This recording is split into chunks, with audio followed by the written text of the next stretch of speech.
London tak jadi apa? Tsunami yang berlaku 4 tahun sekali tak jadi apa? Pengeboman yang berlaku di Indonesia setiap tahun tak jadi apa? Rakyat mereka tinggalkan negara untuk mencari rezeki di bumi orang lain tak jadi apa? Hilang barakahnya. Sebab kitab yang kita baca di ayat 4, ihfazillah yahfazka. Kamu jaga Allah, Allah jaga kamu. Bila kamu tak jaga kalimah Allah, tak jaga Allah, Allah tak jaga kamu. Akhirnya jadi apa kepada negara Indonesia? Kesan dia apa tuan-tuan? Satu tempat boleh kongsi. Gereja hari Ahad pakai, orang Islam Jumaat pakai, dalam satu tempat yang sama. Kesannya apa? Lydia Kandau kahwin dengan Jamal Mirdad, seorang Kristian, seorang Islam. Boleh kahwin tak? Boleh pak. Kang Mas kannya orang Islam, Kang Masnya kan Tuhannya Allah. Ya saya juga Tuhannya Allah. Jadi kitanya kannya satu Tuhan ya Kang Mas.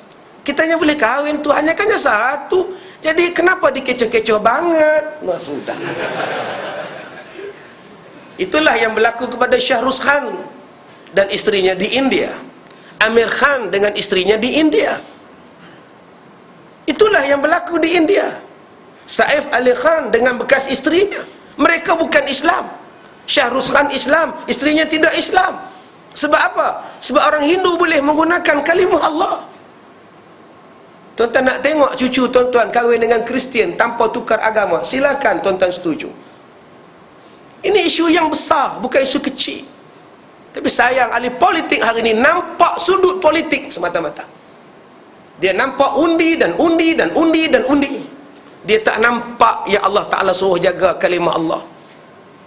Kalau ada yang memberi alasan bahawa Allah yang bersetuju berdasarkan firman Allah dalam surah Az-Zukhruf ayat 87, wala in sa'altahum man khalaqahum la yaqulunna Allah. Depa baca tang situ je, depa tak sebut ayat di bawah dia. Dan jika kamu bertanya kepada orang kafir, siapa yang menjadikan mereka, nescaya mereka menjawab Allah. Fa anna yufakun, depa tak baca. Kalau mereka mengaku Allah yang menciptakan mereka, kenapa mereka berpaling daripada Allah? Baca lagi ayat 88, waqilihi ya rabbi inna haula'i qaumun la yu'minun. Allah sebut, maka Nabi pun berkata, katakan kepada mereka, wahai Tuhanku, kaum ini, mereka ini adalah kaum yang tidak mau beriman pada Allah. Apa yang mereka guna kalimah Allah adalah semata-mata untuk tujuan dakwah mereka semata-mata. Mereka bukan untuk menunjuk baik pada kita. Mereka tidak beriman. Ini kata Allah. Sayang, ustaz yang menyokong penggunaan kalimah Allah diguna pakai orang Kristian, hanya memakai pada ayat 87, tidak membaca ayat pada 88 surah Az-Zukhruf ayat juzuk yang ke-25. Ini yang berlaku. Akhirnya masyarakat jadi keliru. Dan bila masyarakat jadi keliru, ada masyarakat yang setuju. Saya pergi ceramah di kampung-kampung, mereka sebut, ustaz, apa salah ustaz? Tuhan mereka pun Allah juga. Betul Tuhan mereka Allah, tapi mereka kata Tuhan tu ada anak. Mereka kata Tuhan tu ada isteri. Mereka kata Tuhan tu ada cucu cicit. Tuhan tu letih, Tuhan tu tua. Takkan kita nak setuju? Orang kampung tuan-tuan awak tak mengaji ni, dia tak tahu. Bila hak mai ceramah kata apa salahnya, saya setuju. Sebab tu saya bagi jawapan yang bodoh. Bila mereka tanya saya, itulah jawapan saya. Ini apa? Semua orang tahu. Mimbar. Ini apa? Sejadah Tok Imam. Semua orang tahu. Kalau puak-puak Hindu nak pakai boleh tak? Dia nak pinjam sejadah Tok Imam ni sebab dia ada akad nikah di tokoh Hindu, dua Hindu nak nikah. Boleh tak dia pakai duduk atas sejadah kita? Habis dia pakai, dia pergi balik kat kita. Ni, benda ni boleh tak bagi kat gereja? Dia pernah buat ceramah hari Ahad. Hari Ahad dia pada ceramah, menyanyi-nyanyi, padri nak duduk sini. Habis petang tu dia hantarlah balik. Boleh. Tuan-tuan mesti bantah. Kalau mimbar tuan-tuan bantah, sejadah tuan-tuan bantah, kenapa kalimah Allah tuan-tuan tak bantah? Nak guna kalimah Allah boleh masuk Islam. Dah masuk waktu dah. Masuk waktu insya. Boleh?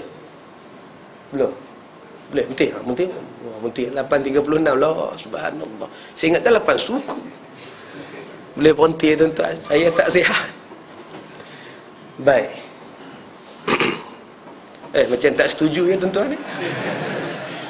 Apa? Tak setuju kan? Tak setuju sudah. Saya gunakan logik akal. Senang cakap. Saya gunakan dalil Quran satu, saya gunakan akal satu. Tuan-tuan setuju, setuju. Tak setuju, sudah. Saya dah kata dah tadi, kalau ada ustaz yang setuju, silakan. Mari kita jumpa. Kalau ustaz yang tak setuju dengan apa yang saya cakap, wajib menjaga kalimah Allah. Jangan dipermain-mainkan oleh orang yang bukannya nak beriman pada Allah, sebaliknya ada udang di sebalik batu. Tujuan dia itu. Kita yang terikut-ikut dengan mereka kerana apa? Kita yang ikut mereka sebab apa? Sebab nak cari undi dengan mereka. Nak cari undi daripada ahli-ahli parlimen Kristian, daripada Sabah dan Sarawak. Itu saja. Itu tujuan paling utamanya. Kami sokong sebab mereka mengharapkan supaya orang-orang Kristian yang jadi ahli parlimen supaya masuk parti mereka dan membuat satu keputusan yang lain sebelum pilihan raya. Ini semua politik, tuan-tuan. Semua politik belaka, menjadikan umat Islam keliru. Bila kita sokong kalimah Allah dipakai kepada orang Islam, kepada orang bukan Islam, kita sokong, orang Islam akan marah. Bila kita tak sokong, orang Kristian akan marah. Jadi keliru. Sebab salah belaka.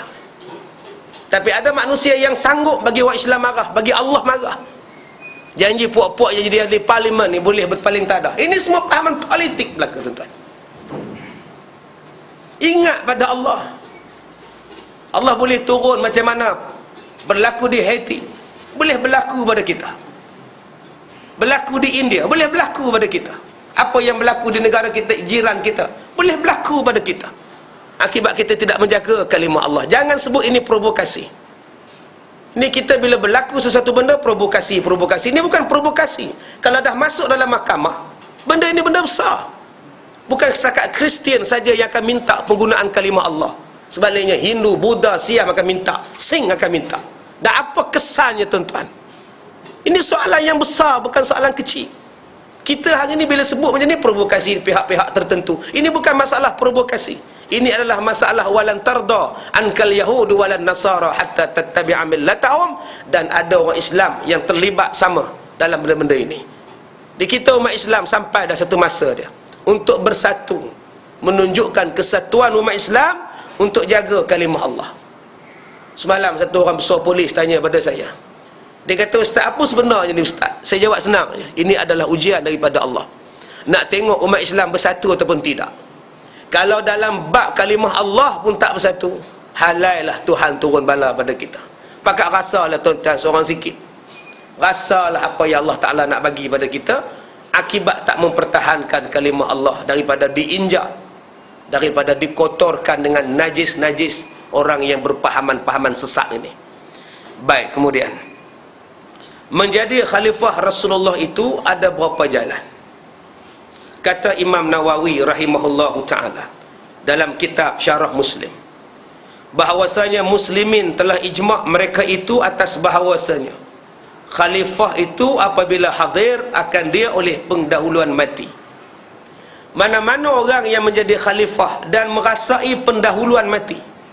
Apa dia pendahuluan mati? Sakit, itu pendahuluan mati lah. Kena tikam, itu pendahuluan mati lah.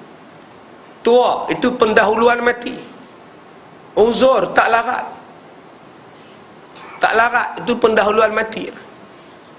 Macam saya hari ni tak sihat, tak larat, ni kan pendahuluan mati ke mak. Ya, semalam driver saya pergi beli lauk, sotong dengan daging. Saya pun makan tengah hari. Balik orang rumah saya petang 6.30, dia pula makan. Dia kata, "Makan ke lauk daging ni?" "Makan dah." "Ini kambing," kata dia. Bila sebut, patutlah dada saya sakit. Ya, saya ni pernah kena santau 3 kali, tuan-tuan. Pantang paling besar ialah makan kambing. Bila makan je macam kena tarah dengan pisau, pedih dada. Ya, tak sihat. Itu nama dia pendahuluan mati. Jadi saya minta maaf, saya siaplah kau mati lepas ni. Ya, pendahuluan mati. Dan sebelum matinya harus baginya menjadi khalifah. Rasa-rasa tak lama kena santau balik lah. Ceramah pun makin garang. Lantak lah, tuan-tuan. Saya cakap setuju, tak setuju sudah. Dia nak santau pun santau lah, lantak je lah. dan menjadi khalifah gantinya kemudian daripada matinya. Jadi sebelum matinya harus bagi dia melantik seseorang menjadi khalifah. Kalau dia dah sakit, dah tak larat dah, maka dia boleh bubuh siap-siap, kalau aku mati